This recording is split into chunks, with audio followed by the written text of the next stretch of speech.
Well, thank you, everyone, and welcome back for our grand finale for our 2021 UW Space Symposium. Our last panelist of the day, can't wait to answer any final questions you might have. So I hope that you have your questions ready. Please submit them in the Q&A. And thank you to Josh Perry, our student for the Exploration and Development of Space member, who will be assisting with monitoring the Q&A. Now, it's my great pleasure to introduce our moderator, Lynn Strickland. Lynn, welcome.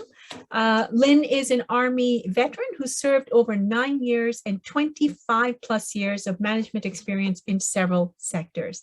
She's a former Dean of Instruction at Bates Technical College and currently serves as the Executive Director of the Aerospace Joint Apprenticeship Committee, where she has been for nearly 10 years. Lynn and the AJAC team develop and implement apprenticeship employer-driven programs for the incumbent workforce open to all employers across Washington state in the advanced manufacturing industries. With that, we're thrilled to have you with us, and I will turn things over to Lynn. Thank you so much for doing this.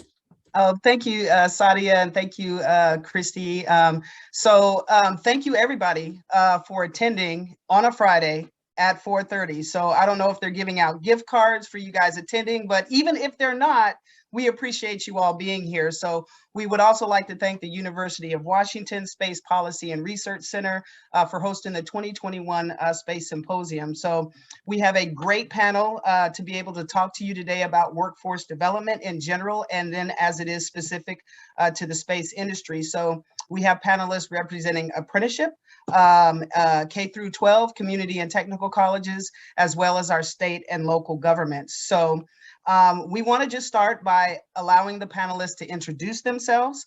They will let us know what their name is, what their title in their organization is, a little bit about their organization and what they do, and then what is the state of workforce development.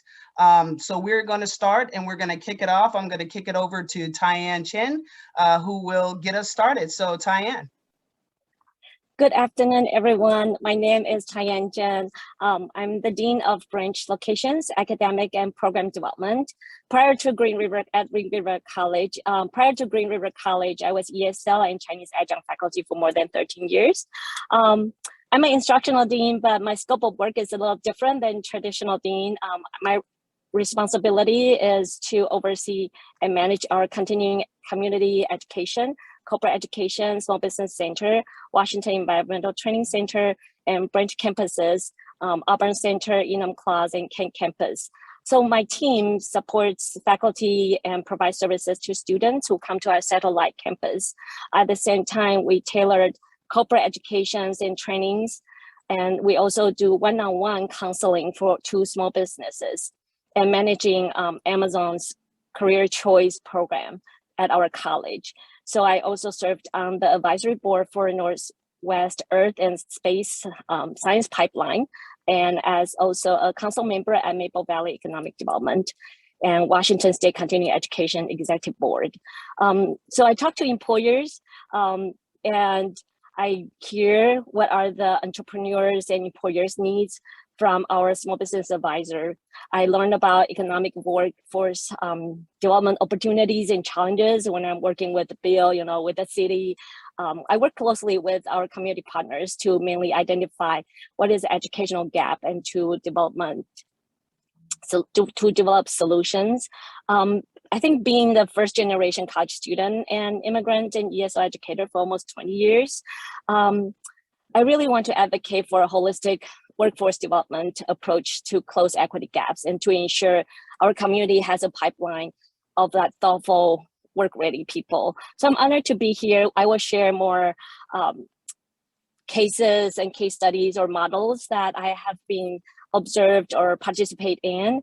And I'm looking forward to, at this symposium, to convene an interest in space and partner with you to determine the new frontier for the college instruction.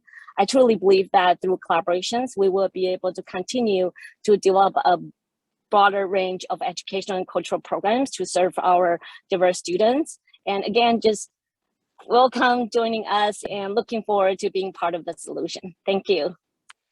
All right, thank you, Tsai-En.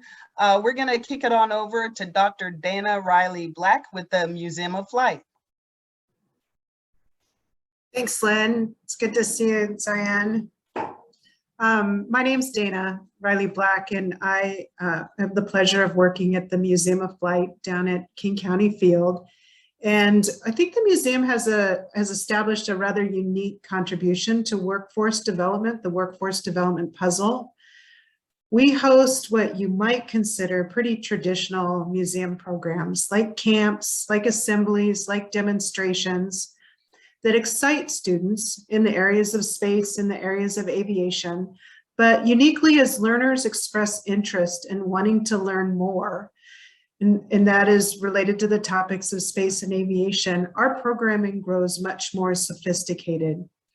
We have experiences to simulate the work experience, that is through our Challenger Learning Center and our Aviation Learning Center. And also as capstones for our continuum of space and aviation learning, we have high school and college credit-bearing experiences, such as Private Pilot Ground School, Aeronautical Science Pathways, and the Washington Aerospace Scholars Program, a program which high school student participants receive UW college credit through the department, which is hosting today's event. And I look forward to continued participation in this afternoon's panel.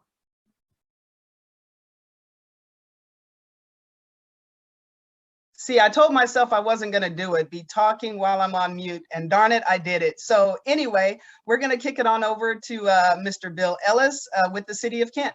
Thank you, Lynn, and thanks for having me here, everyone. I'm the Chief Economic Development Officer for the City of Kent. In my role, I do a lot of liaison work with businesses. Part of my job duties as described would be business retention, business recruitment, business expansion work.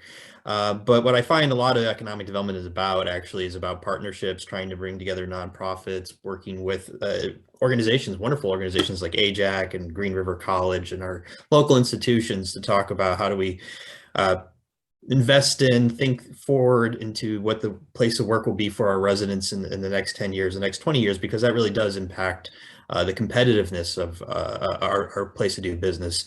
For those who don't know, City of Kent is in the Kent Valley, which has about 250,000 employees between South Seattle and Tacoma.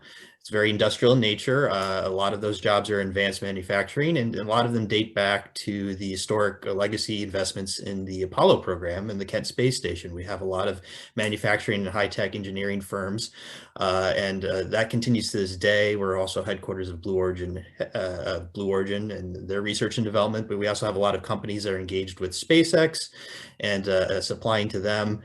We're also one of the fastest growing cities in America, top 10 fastest growing in the 2020 census, and the top 10 most diverse mid-sized cities, if you look at the demography of Kent.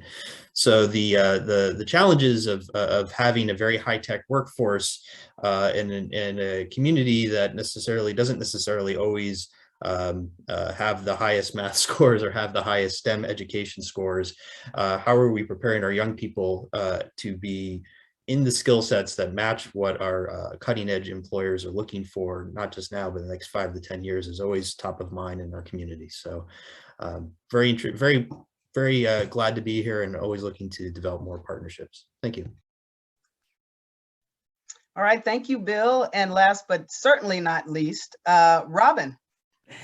Well, thank you, Lynn, so much for inviting me to join this great workforce development session. My name is Robin Toth, and I'm the governor's aerospace sector lead in the Washington State Department of Commerce. Just passed my 3-year anniversary earlier this week, but I've worked with a lot of these partners for years before that. And in my discussion this afternoon with this panel, I'd like to share some information on the current state of space economic development in Washington, looking through the Commerce Department development lens. And typically in commerce, our portfolio is really the nexus of legislative policy, marketing development, and business and workforce development. But over the past 20 months, we've kind of been dispersed into different areas that we've been working in, and we've been embedded in allocating out funds more than $526 million have been gone out via our grant programs to help sustain hundreds of jobs and companies all across Washington. So I think that's really the proudest part of my work during COVID, is helping sustain these companies and ensuring that they kept as many jobs as they possibly can. And I did want to mention one thing before we go into our discussion. Earlier in the symposium, somebody mentioned the global air shows, and those, after 20 months, are finally coming back as COVID appears to be under control around the world. Last week, we were in Montreal, meeting with 25 plus companies, and next week we're headed to the Dubai Air Show, where we'll meet with additional companies from that region. And kind of playing off the space subject today, in March, we'll be in Paris for Space Week, which is really 2 days. So I don't know why they call it Space Week, but I'm going to find out why. And then we're planning for a large contingent of our Washington companies to attend the Farnborough Air Show in July. So really happy to be here with this great panel and hoping that I can add some information from the commerce perspective. Thanks. So thank you, Robin. And I would be remiss if I didn't tell you all a little bit about AJAC and what we do. So we have K through 12 here. We have community and technical colleges, city and state government, local government representation. And I would like to bring apprenticeship, registered apprenticeship into the field of view, because this again is another tool in the workforce development toolbox that Washington State has. So AJAC is a nonprofit registered apprenticeship service provider where we develop and implement 21st century incumbent worker apprenticeship programs statewide. We're also working with employers in Idaho as well as in Oregon. And currently we have 12 occupational codes that cross multiple industries, with 2 of those programs allowing for youth as young as 16 to be able to participate. And so while AJAC obviously has aerospace in its name, and we started out providing apprenticeship programs specific to the aerospace industry, we provide apprenticeship programs in 6 other industries or sub-industries beyond aerospace, to include agriculture, biomedical, defense, food, manufacturing, as well as space. And we're also looking to expand into clean energy technology, logistics, and bioscience as we look forward. So for those of you all not familiar with how apprenticeship is structured, it really is 7% classroom theory training and 93% structured on-the-job training. So AJAC programs provide for both to be conducted simultaneously, meaning that our apprentices are working full-time. They're attending college level courses at least 1 time a week for 3 quarters. And this way they can take the theory that they learn in the classroom and apply it to real world on the job experiences to increase and expedite their learning and skills. So part of this first 21st century aspect is that each one of the classes, the apprentices earn college credit. And we do that in partnership with our community and technical colleges. And in Washington State, if you are an apprentice earning college credit, you also receive 50% reduced tuition. So upon successful completion of an apprenticeship program that's at least 3 years in length, apprentices have access to a 2-year degree by taking a few additional general education courses. So upon completion, apprentices have access to a 2-year degree, 50% reduced tuition, 0 college debt. And so most of our instructors are currently employed in industry, allowing them to also come and serve as subject matter experts, helping us to revise curriculum and technologies as they change. And the structured on-the-job training consists of an assigned mentor, those apprentices being rotated around the shop as they produce things on different machines, so that the apprentice is well-rounded. And apprentices earn wage progressions as their knowledge and skills increase. So again, we're an incumbent worker apprenticeship program, so we have provided pathways into industry for individuals, again, through our 2 apprenticeship programs that allow for youth as young as 16, as well as our pre-apprenticeship or apprenticeship pre-apprenticeship program. So the state of workforce for us in apprenticeship is busy. So AJAC works with over 300 employers and growing. And a lot of these employers are looking to either rehire as we continue to move through the pandemic, either that or hiring new because of growth or because of the retiring workforce. So, and this is not just specific to industry. AJAC partners with Blue Origin and other supply chain employers in the space industry. So space is relatively a new frontier. Sorry for being corny, but a new frontier for AJAC. So we continue to listen to employers regarding the current and future needs of this fast expanding industry. And so as we get into talking about, space, and a lot of the panels today, I've heard, unfortunately, I wasn't able to participate in any of them, but I heard, from sustainability to space and design and propulsion. I wanted to bring us back down to earth a little bit and really talk about those things are great, but somebody actually has to make those. And we have to have the trained workforce to be able to make these things happen. So we've teed up a couple of questions, a few questions for the panel. And in one of those, before I start, I was provided a paper, thank you, Bill, that has Professor Christy Morganson as one of the authors. And I won't get into the context of the paper, but basically it was talking about autonomous aircraft and that there's a growing need and demand for that. But in the paper, it really talked about one of the challenges is that there was a significant gap between education, research, aims of academia, and what industry actually needed. So I would say for our panelists, the first question is, how is your agency investing in workforce development, and what are any of the gaps that you may see? So, and I'll just tee it up, anybody that wants to start first, and if I don't have anybody jumping in, then I'll just call on people. So anybody want to go first? Go ahead, Robert. I won't let you shame me on. So there's a lot of ways that we invest in workforce development. And over the past 10 to 15 years, our state has invested about 120 million in programs that support the aerospace sector. And you mentioned a couple of those, Lynn, whether we're talking about the Center of Excellence for Aerospace, JCATI, which we got to hear from today, the Water Center, the Manufacturing Workforce Pipeline Committee, the Aerospace Workforce Council. So there are a lot of investments that are going on. We can't track all of them, or I'm not able to track all of them, but I'd really like to see some, some statistics that are coming out of those so that we know where we're missing and where we need to invest more.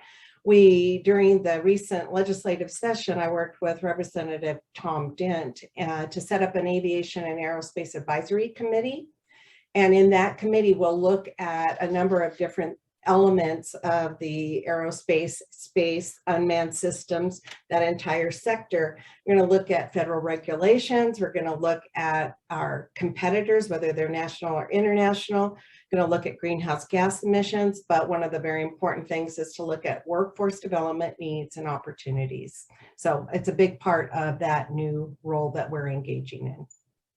So the state is definitely investing in workforce development in aerospace and space, right? Mm-hmm. And UAS. So Bill, the city of Kent, how's the city of Kent investing? And what do you see and hear? Because I know that you do a lot of economic development, so you're talking to a lot of employers. Do you hear that there's something that, us workforce development folks are not providing, or if there's any gaps? So. Well, unfortunately, yes, quite clearly. Some things that they've been saying have been said for a very long time, and I'll point to them first. I mean, there are, well, actually, I'll point to them second, just to get it out of the way. There has been a bit of a hiring crunch, which is leading to some wage growth in manufacturing more generally. One of maybe a silver lining of some of the things that have happened in recent months and years, but it's getting to a crisis point, I would say, some of the hiring challenges. But longer term, I've often heard things that I always found fascinating from managers and owners of tool and die shops, companies that might even produce for those in the space audience, the chassis for the SpaceX satellites, they might actually get built in Kent and have an apprentice from AJAC. These companies have often said that when it comes to the engineering talent or some of the machinist talent that they have, sometimes when they've come to them with advanced degrees, college degrees, bachelor's degrees, graduate degrees, it takes a very long time to still do on-the-job training because there's been so little preparation before then in the K-12 system or in college or in university with hands-on practical experiences. Not being a direct machinist myself, I can only understand it as our schools are all very well set up to teach research and development and theory, and then all of that is very sophisticated, and then it has to get applied to developing a part that other people then have to make. And it's often not the most efficient design. It's not the golden path of design. It might be something where it hasn't considered something that would be, I don't know how to describe it other than sort of the tacit knowledge or the indirect knowledge you get from doing things with skilled professionals. And sort of that apprenticeship process is something that's more common overseas, and I think is a competitive issue generally in the United States. It's probably not an accident that some of the people who've been most vociferous in explaining this to me are German, and happen to be working in our region now. But you know, that's sort of a long-term criticism. But then I also hear on the other side that we also often think of certain careers as vocational. If you don't make it to college, this is the vocational path, and then the college path is over here. And I think our employers in America, and especially manufacturing, have for a very long time been very clear in saying we need to both broaden the funnel, because I'm not accepting contracts because I don't have enough people at any skill level to hire. And we also need to hone the other end of the pipeline. We need to be cultivating excellence. And unfortunately, I think too often in the K-12 system, manufacturing is seen as, you know, this other path. If you didn't make it to college, then there's this off-ramp thing that's called vocational ed. And that's just wrong on every level. And those two different worlds, I think, need to meld, because there are skills and learnings that can take place across the spectrum of occupations. So as far as how the city of Kent is investing, you know, we don't directly employ educators. We don't directly, you know, we don't run museums. We don't run schools, but we do want, again, partner. And so we do have discretionary funds that find their way to the city of Kent, either through federal grants or other funds, or from the Port of Seattle or locally developed funds. You know, and we've invested in the years with AJAC, and I think we were quite proud of the project we did together, Lynn, during COVID to help retain workers in their aerospace jobs. But I think we're trying to get creative too. We're also looking at how do we reach young people and kind of inspire them about careers outside of the school day. So we're looking at our parks, and we're going, how can we put some STEM or STEAM, depending on your orientation, science, technology, engineering, math, or science, technology, engineering, arts, and math, into our play structures, into our playgrounds. So we're the place where the lunar rover was developed and built and placed on the moon. Those are historic landmarks now on the moon from the state of Washington, more specifically developed and built in Kent. We landmarked those, and now we've built replicas of those, and now we're fundraising to fill out the park space to place them in our downtown. So we're trying to find different ways to advertise that space. The excitement of space should introduce you to a larger world of options and careers that include apprenticeship, that include manufacturing, that also, you know, that are those intersections of skill sets. So. All right. Well, thank you, Bill. First of all, I did a lot of growing up in Germany because I'm a military kid, right? So I was very familiar with the concept of apprenticeship, and was, I guess, kind of surprised when I came back. I went through the traditional academic. I got my bachelor's degree, I have my master's degree. And then through a series of events, I wound up in the apprenticeship community. And so I think it's an all hands on deck, right? I think a lot of times we say you have to do one or the other, right? You have to do college or this or that.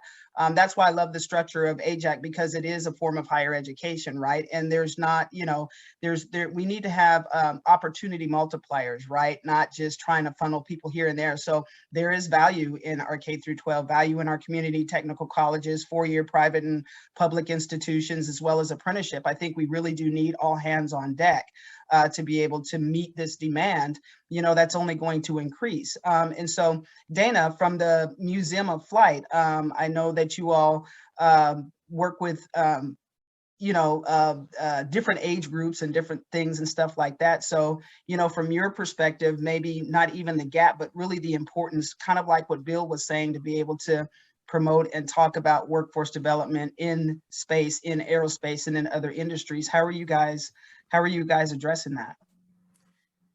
It's a great question. It's this, I often talk about solving for an equation.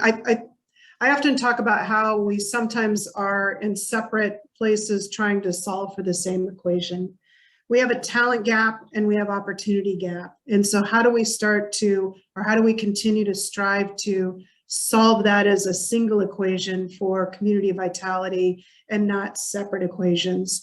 I think about not just the work here at the Museum of Flight, but a year ago, just over a year ago, I was in Everett Public Schools working as an assistant superintendent. And Lynn, the power of the youth apprenticeship program that we were able to start up for students up there is huge, but it took a while. It takes a while to foster the message to our educators with respect to the opportunity for the youth with whom they're working, because it's different, it's a change. And so part of this is we have to help lead the educators to understand the opportunity for the youth with whom they're working.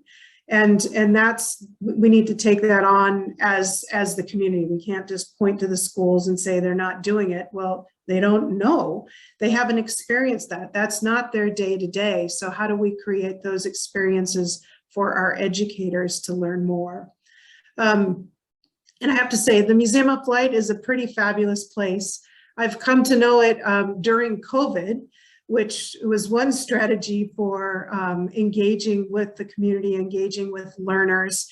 And I'm coming to know it in the in-person and real-time space. And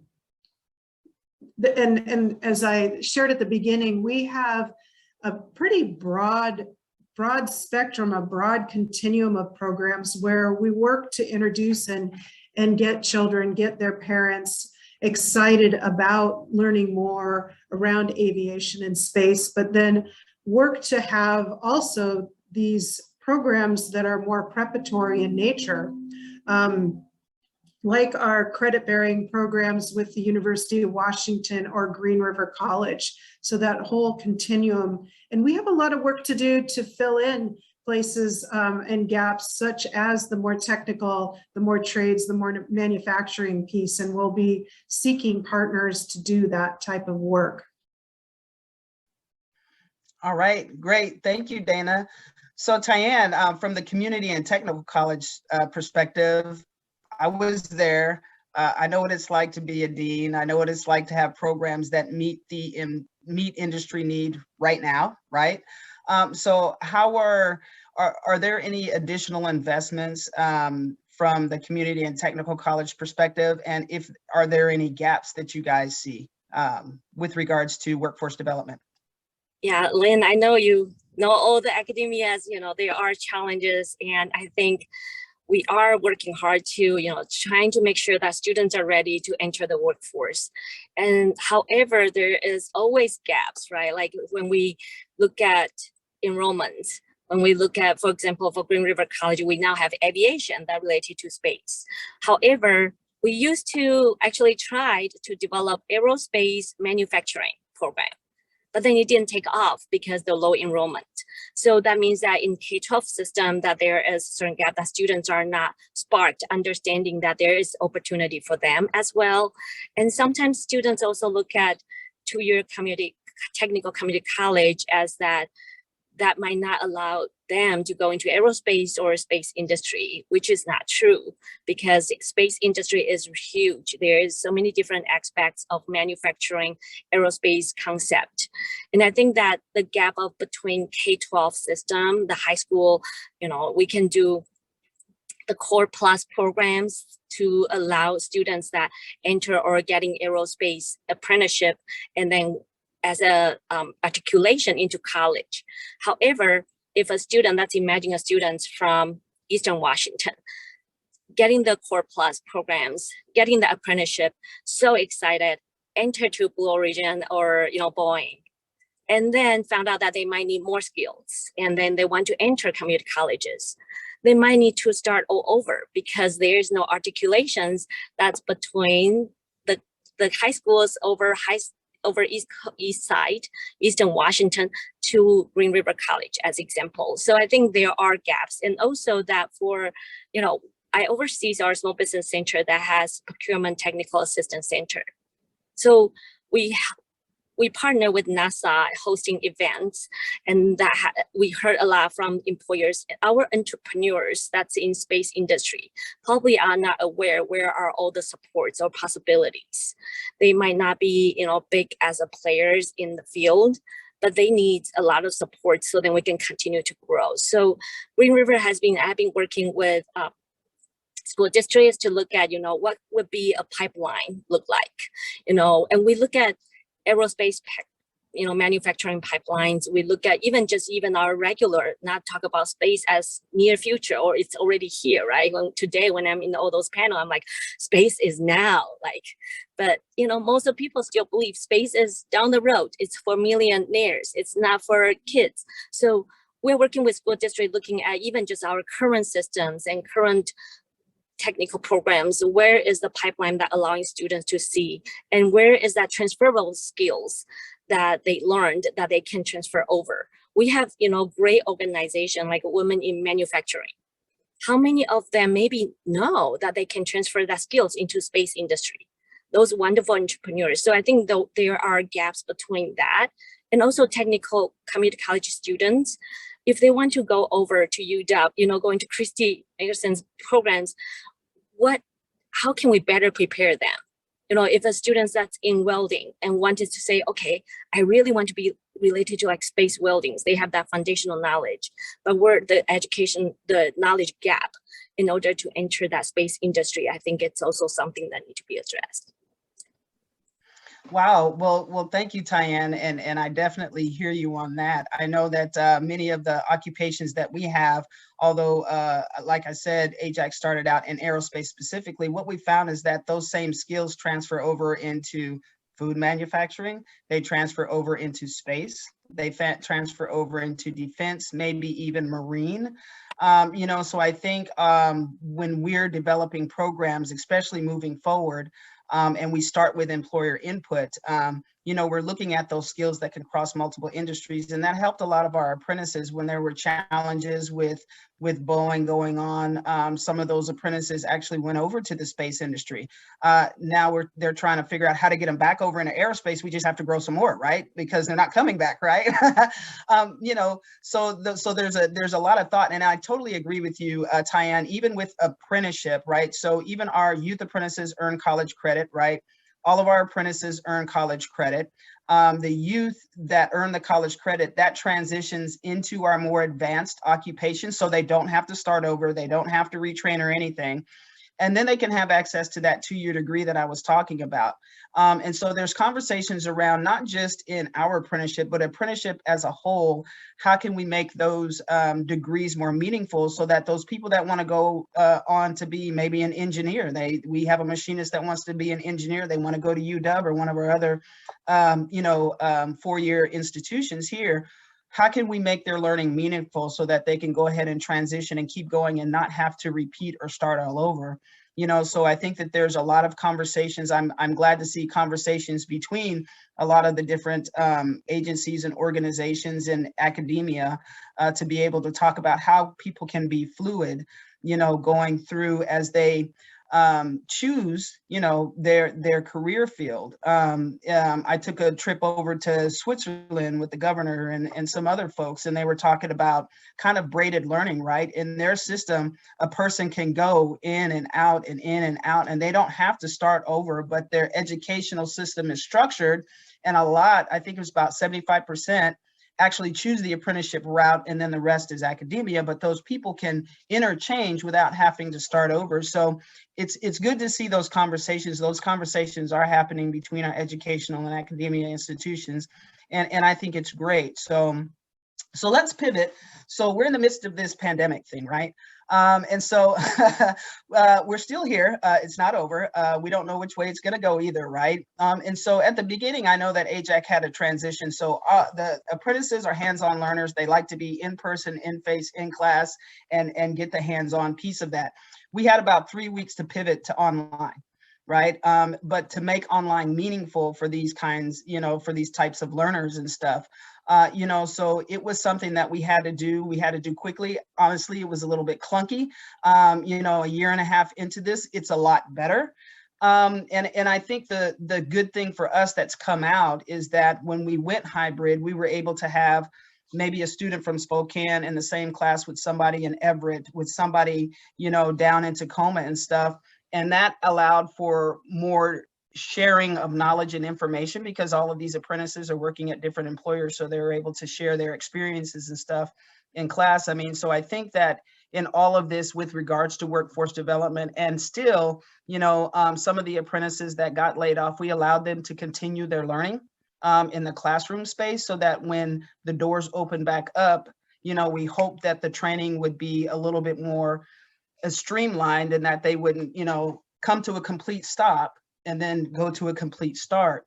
You know, so with the pandemic, what have you all seen with regards of, you know, is workforce development changed, or how has it changed? And what do you see for the future of workforce development?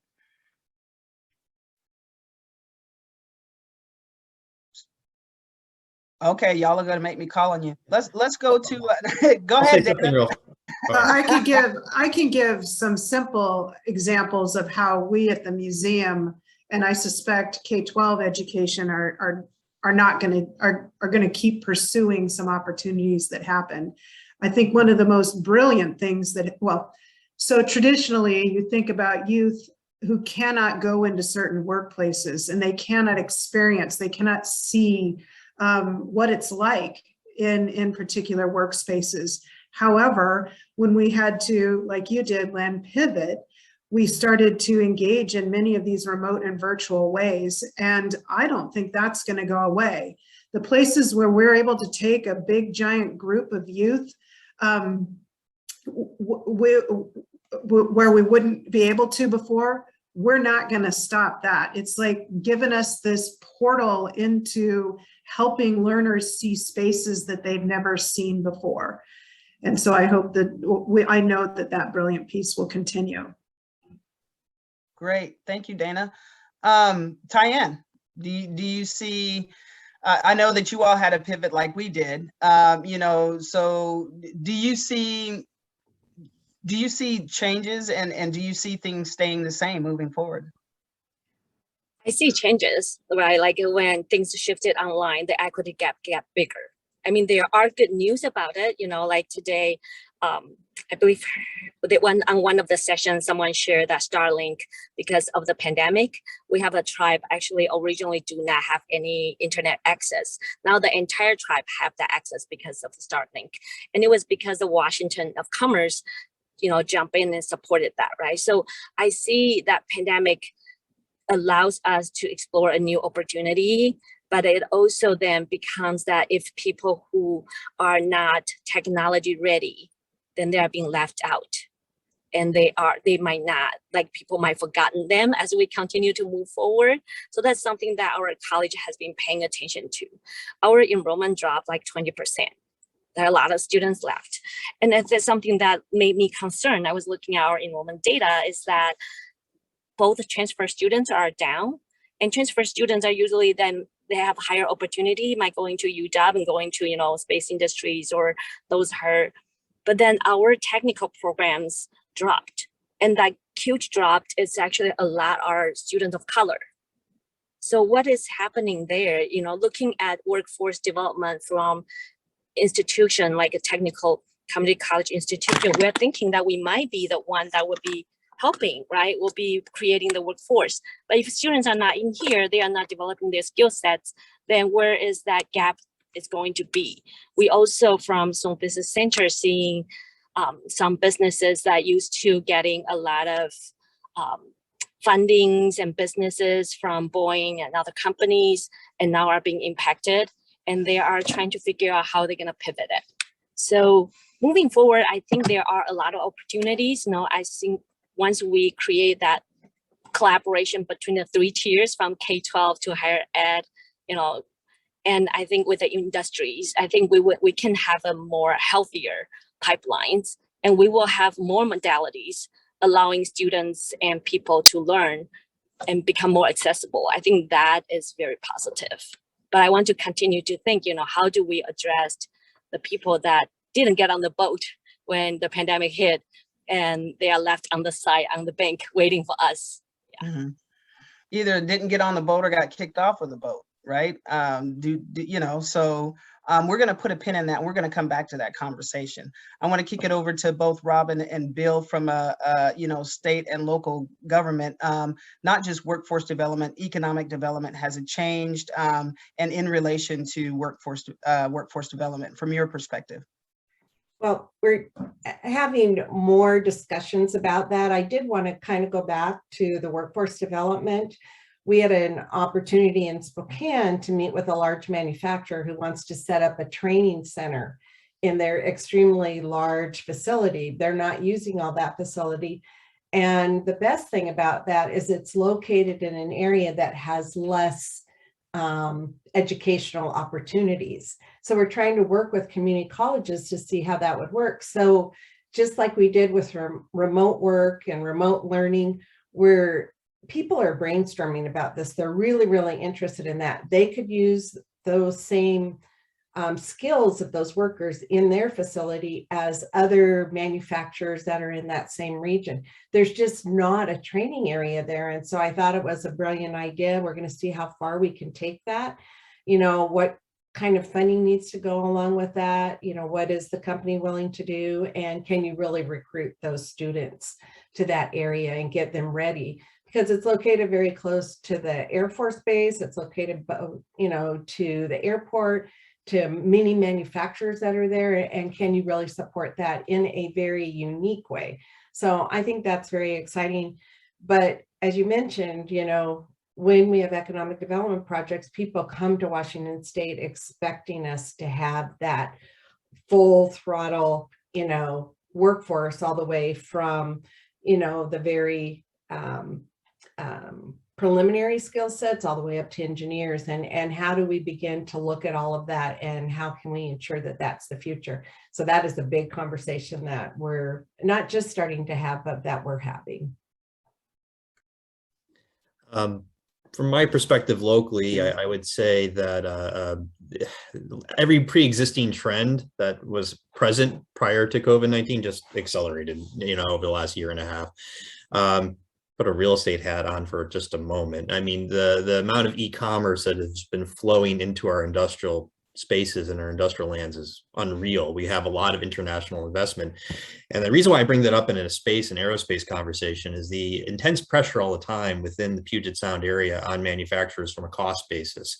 And it's resulting in some positive changes. I don't want to minimize the fact that, you know, if Amazon's starting to hire people at $20 an hour and has college credit and career credit, but I'm also getting calls from manufacturers at the very entry level, lowest wage positions, and they're still, their mindset was maybe at a job or a wage level from 2015. It's like, well, $11 an hour, $13 an hour isn't going to compete with a warehouse job at 20, 25. So there's a transition there. And I would say that a lot of the manufacturing that we have that's being most successful, we lost some large manufacturers during the pandemic. It was the lower cost, lower wage, you know, work left the area. We had people working on wire components being put together at Carlisle Interconnect, and that went to a state where there was lower cost. On the other hand, we're continuing to add thousands of jobs at Blue Origin, as Lynn alluded to, I'm also, my mind is also a little bit on the previous topic, sorry, but I mean, I think that fluidity is very important. I think that's a pre-existing trend that education hasn't caught up to, especially when it comes around credentialing. You know, 10, 20 years ago, in Oregon, in Eugene, Oregon, talking with a lot of folks in the software industry, they talked about Badger, they talked about types of ways of getting credentials for experiences and less about seat time in a class, and how that really mattered to them more, you know, to the extent that they cared about a college credential, they cared about it because it, you know, signified that they could show up to time to a class. But then, as I was mentioning a moment ago, a lot of times the theory gets thrown out and they get to the work of on-the-job training. I think that's that's something to keep in mind, that in this, when we're looking at statistics, that, you know, that fluidity matters. And when we talk to employers, I always, the thing that's stuck with me now for the last 5 years is when I met with someone at HR for Blue Origin several years ago, and I said, what are you looking for? And I use it all the time now. They said, well, a welder who's a PhD, or better yet, a PhD who's a welder. And that's stuck with me. So I repeat it ad nauseum because I think that is something that we don't set up to do. And I think that's what part of the conversation earlier was, and about how do we make those points of articulation where they're unexpected, but actually that unexpected jumble is actually where creativity comes from, innovation comes from. That's where the more value added worker is, whether that is an engineer or at any different part of the occupation. So I think that's very important for egalitarian reasons, for reasons of equity, but I think it's also a competitive necessity that we create fewer wrong doors to get to where you want to go. That's great, Bill. So thank you for that input. And also from our perspective, I know what we're looking at, we say machinist and then what, right? Because technology is always changing. And what if somebody wants to go from a machinist to a tool and die to an engineer? We've even seen that happen. Some of our machinists are leaving to go to be engineers, and so what does it take to be, to the next step? So, it is that continuous learning, and we tell our apprentices that, we tell young people that, always continue to learn.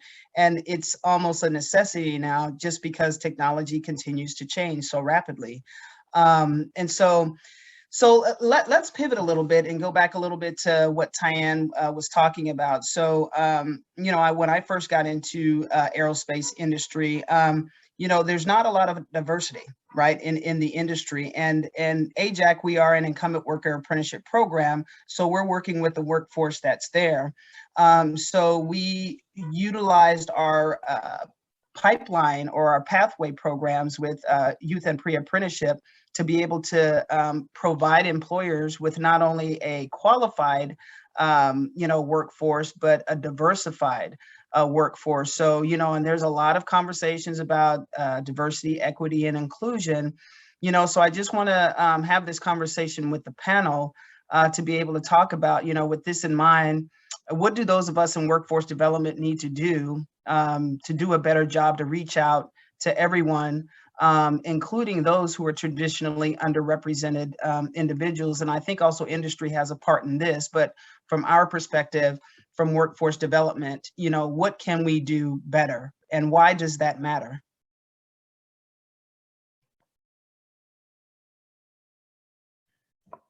That's a loaded question, I know.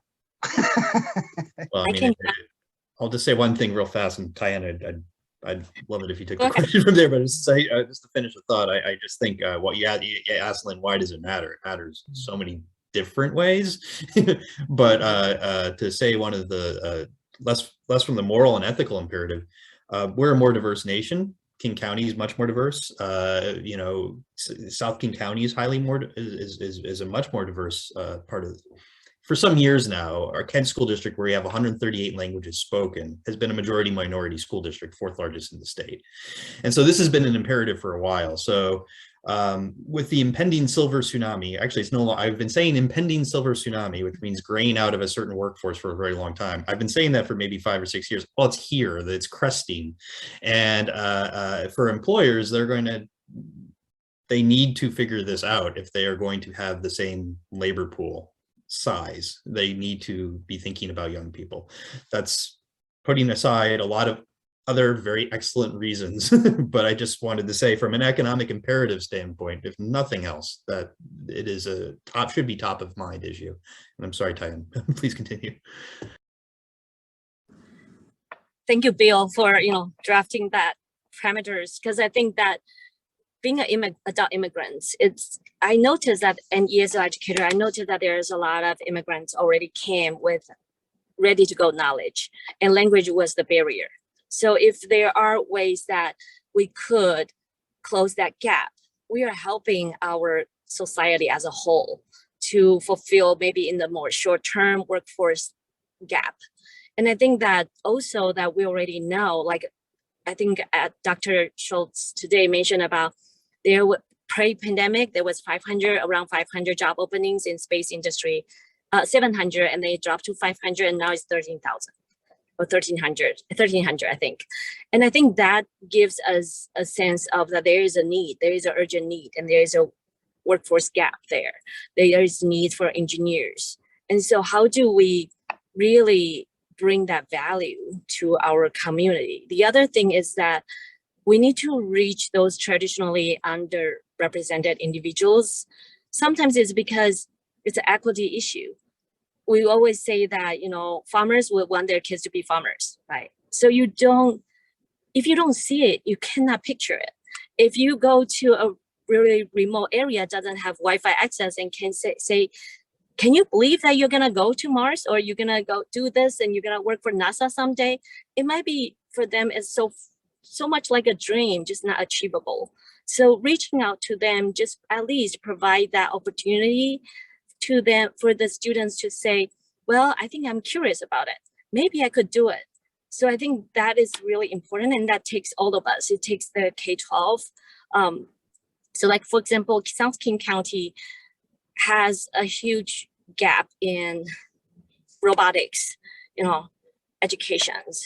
And so if we talk about aerospace concept or space concept, that's even a bigger gap. So we're working with Space United, which is a soccer team that talk about immersion of sports and aerospace and space concept. So we're going to bring that soccer team and do summer camp with Green River College for Youth Academy. So there are a lot of things that I think for us, we do need to reach out, because the younger generation, every single one of them deserve to understand that there is that opportunity for them. Great, thank you, Dana.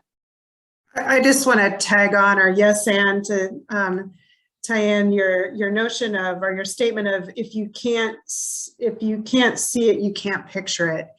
And the research really speaks to that, in particular, the early grades.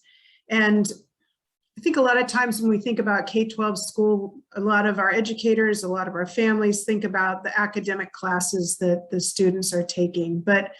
And academics are important. I'm not saying that they're not, but there's so much more wrapped into this than the actual course titles. And one of my favorite set of studies comes out of King's College London. It's called the Aspires Project. And they both conducted some research as well as collated research on perspectives and pathways to STEM careers. And a portion of their work suggests, of course, you have to have academics to kind of follow passions and interests, and we've known this for a while, that by middle school, if someone hasn't been introduced to something, that their interest starts to toggle off. And so we're losing students by middle school, and I'll come back to why I believe that's an equity issue. But then as early as upper elementary school, students are building their aspiration, or they're conceiving who they can become by upper middle school. And quite frankly, when you start to talk to people about where they learned about their career opportunities, it's typically not in our schools. It's typically in their family space, in the media, in the out of school time experiences, and cultural organizations like museums. And that's not at all to diminish what's going on in the schools, but rather, how do we, let me back up and say, if we start to think about who has those rich experiences outside of school, it's oftentimes marginalizing those students who we would say have the opportunity gap or are playing into the equity gap.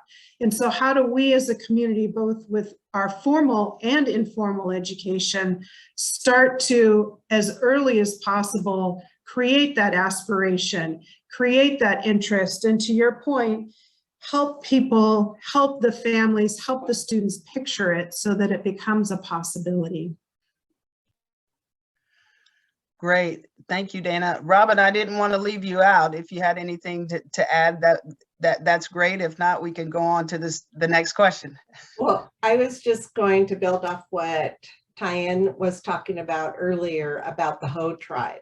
That was a big project that took a lot of people, not a very long period of time to pull together. So we can do it. You know, what are the ways that we can do that for these other, you know, areas that we really need to focus on for DEI? That is a big part of what Commerce is looking at. That was a great concept that worked out really well. And I've heard it in other places outside Washington State about what happened. So I think we still have a lot of work to do, and how do you start with those children in the younger years? We have these other programs, and is there a way to incorporate that in Core Plus or Career Connect or First Robotics? Can we take some of those younger, K through 6 programs, and can we embed some of that in that curriculum? I'm not sure because I'm not an educator, but would love to be part of a solution or the discussion of a solution. It looks like Bill is ready and ready to go. No, I think this is very important. I just wanted to add to both what you were saying, Robin, and to Dr. Dana Riley Black on the informal and formal education. I think there have been good studies and case studies. People have talked about places that have been successful at it. They talk about Pittsburgh, right? And if I could just, with Carnegie Mellon, they've talked about a whole landscape of exposure to robotics. And it's not just at Carnegie Mellon, but it's also in the community, and it's how the employers engage with the schools. I just wanted to reach way back for an historical example for just one second, because I think it was as I was listening to you, Dr. Dana Riley Black, I was thinking about the age of sail. Okay, so if you go back to it's going to sound strange, but 18th and 19th century, we had a new technology, was sail. And how did you gain exposure? How did you know you had a career in that? You go down to the dock or the wharves, and you'd see the sailors putting the ropes and together, and you'd learn how the knots were tied.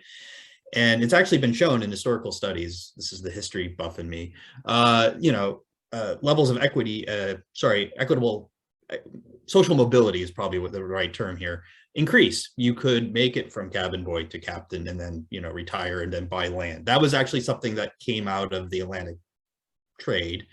And lot about our history, but I would just focus on the fact that for a second, we had a new technology present that was able to be seen by a larger group of people than before, and that resulted in a ladder of mobility within occupations. And I think for a long time now, within some of our high-tech industries, they are not present or visible to our youth and our young people. And I think, literally, I always talk about this in Kent Valley. Our high-tech companies are in big boxes behind moats without windows, and you drive there. And we've had a whole Euclidean zoning system that made sure all the employment places were reachable only by car and segregated out from the rest of our society. So I don't know how many young people I've met, Green River, and I start listing companies in their own, they've lived here 20 years and they wouldn't know, like, oh, Boeing's here? Thousands of people, are working past each other. They're driving by in cars and not actually exposing. There's very few opportunities to have those informal learning or mentorship examples, or the types of things that we know take people from one part of life and then move them through. So if we've had sort of a stultification of social mobility in America, one factor I think you're hitting upon, and this conversation is hitting upon, is exposure. And then, so how do we think very intentionally with a new industry like the space industry and make sure that we do not repeat the same mistakes of the last generation and try to bring young people along from all walks of life at every different point, and take cues from when industry growth has been more inclusionary in some regards. So this Tsai-En has her hand up. Yep, great. Go ahead, Tsai-En. Yeah, I just want to sort of go back to, like, when we say traditionally underrepresented individuals, we usually think about just people of color or, but I think that we also want to think of low-income students. And also, I think when we talk about students, we want to think about we could do better on communicating with families. Because a lot of times K-12 system, we're trying to inspire those kids, but then at the same time, their family are the one giving them a lot of feedback on who they could be. And so I think if we could, even in K-12 system or as a community as a whole, just letting people know how the space industry is helping and creating that social good. I think that concept needs to be embedded into our daily life. And that's something that we could do, and we could do now, like having kids understanding how does the GPS work that you're using it every day? How did your computer connected to the space, all the satellite information, the data? I think those are things that our K-12 system, we could start building that into our curriculum. So the students actually are inspired, not just what they learn, but know why they need to learn it. Mm-hmm. So I just want to add that piece in. Also, I love Bill said, talk about different groups. So I think if we could, for example, do we go to a welders association, talk about space industries, for the young welders, if they want to get into space industry, what other things that they might need? Because I think that's also considered, traditionally, we probably wouldn't go and reach that group and talk about that concept. Thank you, Lynn. All right, no, lots of great discussion. And I think, what we're basically talking about in a lot of this is that, especially young people, we need to get them in the pipeline a lot sooner, right? And so how do we reach out to them? And it really is, you have to see it to believe it sometimes, right? In our programs, especially with the youth program and even our pre-apprenticeship program, we've incorporated tours at companies, right? So we can talk to them. We'll talk to them a little bit about the industry and the opportunities and the multiple different occupations and different things. And then we'll allow them to, we'll set up some company tours at very different types of companies, because companies do different things, right? Some do space and defense, some do marine, and so we want to be able to get them to see that. But I think it's also important is to be able to find a way to be able to get the parents involved when we're talking about younger kids, right?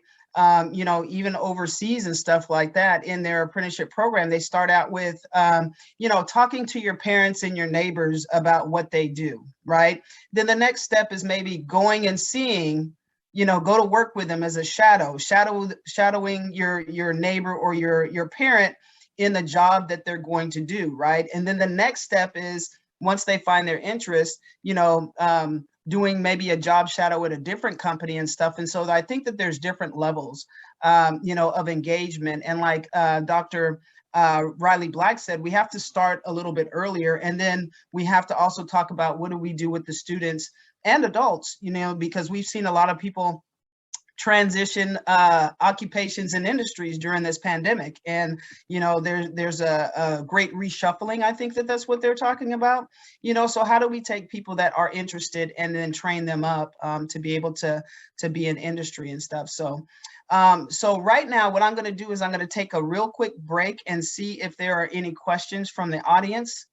And then if not, we'll allow the panelists to have some final thoughts.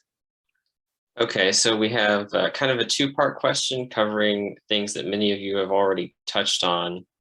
So firstly, as we anticipate the space industry to grow in the coming decade, how do we ensure that we have enough domestic talent to meet the need?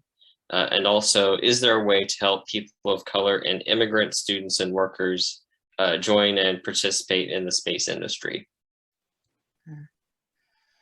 And I think that I think that we have been having that conversation. And if there's a follow-up to the person that asked that, to be able to be more specific, I think that we have to start early. And I think that we have to reach out, just like we were saying, maybe to populations that we would not normally before, what Robin talked about with the tribe and everything, who would have thought, to be able to do that. But obviously there's interest, and it's just a matter of being able to reach out to communities. I think that we also have to think outside of our traditional box, right? And we also have to get out into the community. And I know that's something that I've tasked our staff at AJAC to be able to, so we need all hands on deck right now. So we have to go to people and not wait for them to come to us. Because like I think Tsai-En said, maybe they don't have access to be able to look at www.ajactraining.org. I put that plug in because my marketing guy would never forgive me if I did not. So, so maybe they don't have internet access. Maybe, they're in a school where they don't know what questions to ask. My spouse's grandma always said, what you don't know will make a brand new world, right? So how do we open up these brand new worlds, at a younger age, but not just a younger age, to people who are transitioning, different into different industries and stuff like that too. So go ahead, Tsai-En.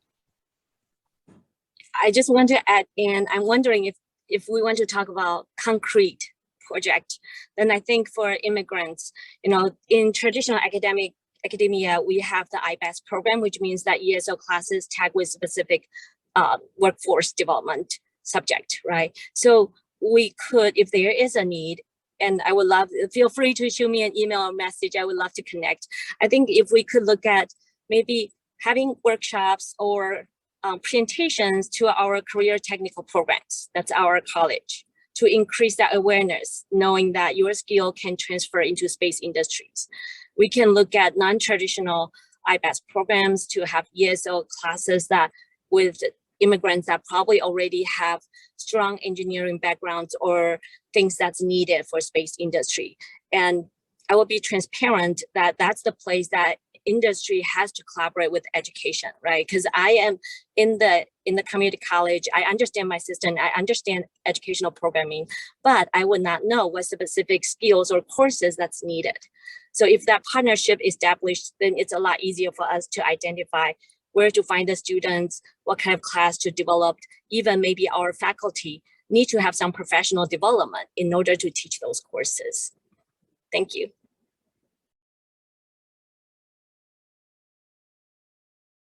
Darn it, I did it. I almost made it through the whole presentation without talking while muted. Is there any other input? And if not, Josh, are there any more questions? Yes, so we have another question here. How much should industry be involved with these discussions on workforce development? And should workforce development be driven from primarily from college up or industry down? And also, how can industry better support universities? So I will start by saying industry absolutely has to be involved. One of the things when I was a dean, I said that we should not be sitting here as educators guessing about what employers need, right? They are right outside the perimeter of our college, and we need to go to talk to them, because it would be a waste to make programs that we think industry needs. How about we talk to them? I know that when we make new apprenticeship occupations, that is the first place that we start. We work with maybe mostly small and medium size, but we also have large employers too. But we get them all in the room and we talk about it. So definitely, I think industry, number one, needs to be there. I think that they definitely need to be at the table.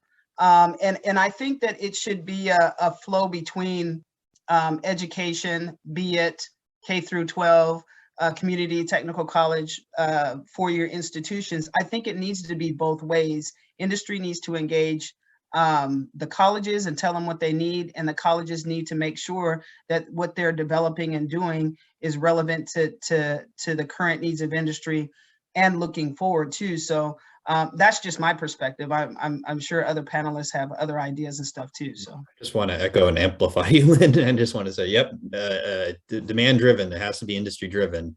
It doesn't work otherwise. It just simply doesn't work. But from an economic development perspective, but I would add back again, there needs to be industry does have to be present. And I understand that it's very hard sometimes, especially for our smallest employers and mid-sized employers, to spend a lot of time in the communicating. And to the extent that economic developers can help facilitate that or try to make it easier, or go additionally to help colleges and schools, that's part of I would see as my role as an economic developer.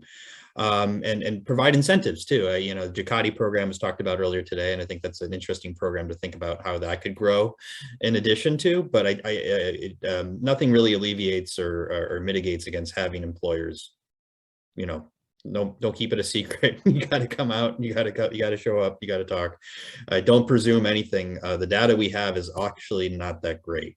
I don't mind saying that, because a lot of the workforce systems, it typically looks to the past as a projection of the future. Oh, how many jobs did we have last year and this and such and such, and how many years 5 years ago, and then we draw a trend line. That doesn't predict the future of a space industry. It doesn't say, oh, we're going to have 2,000 more 3D printer jobs in 2 to 3 years, and what's that 3D printer look like?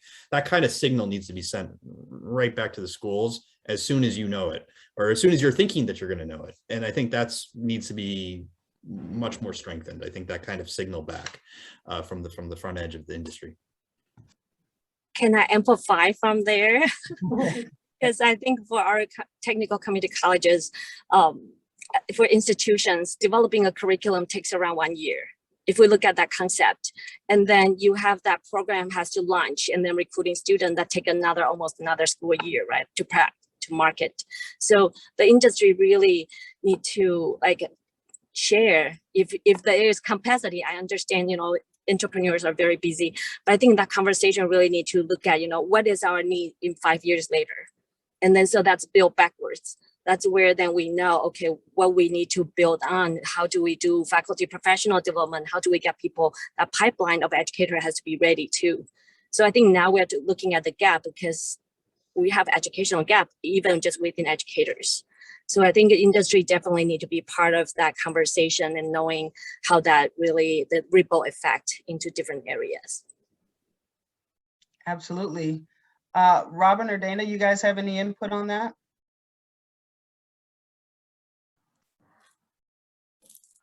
Yes.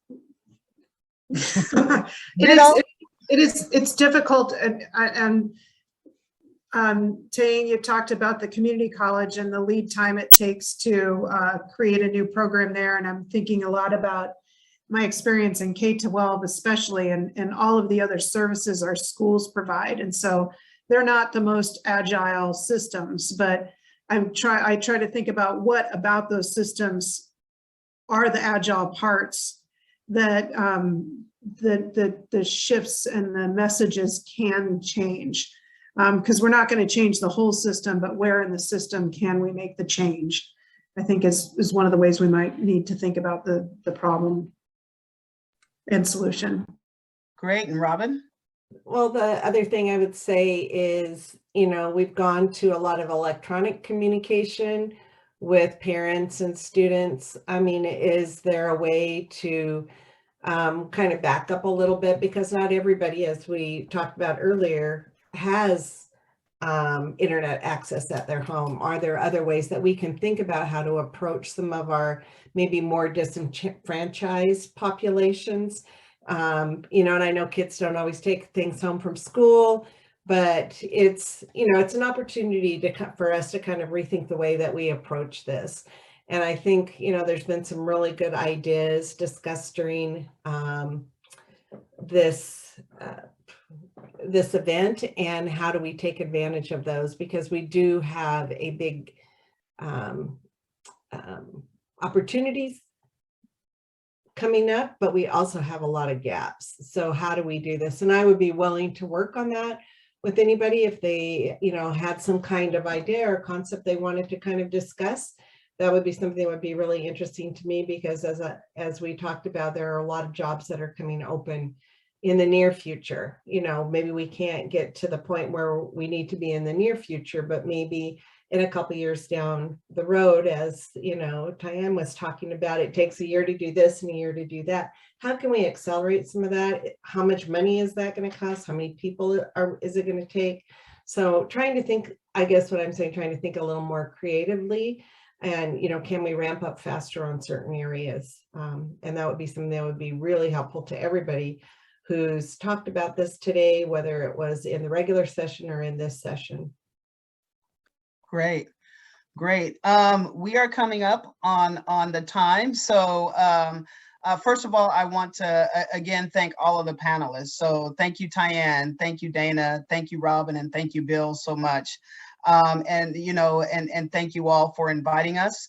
We look forward to continuing to collaborate, especially as workforce development, economic development folks, with UW and other educational entities, as well as employers in industry.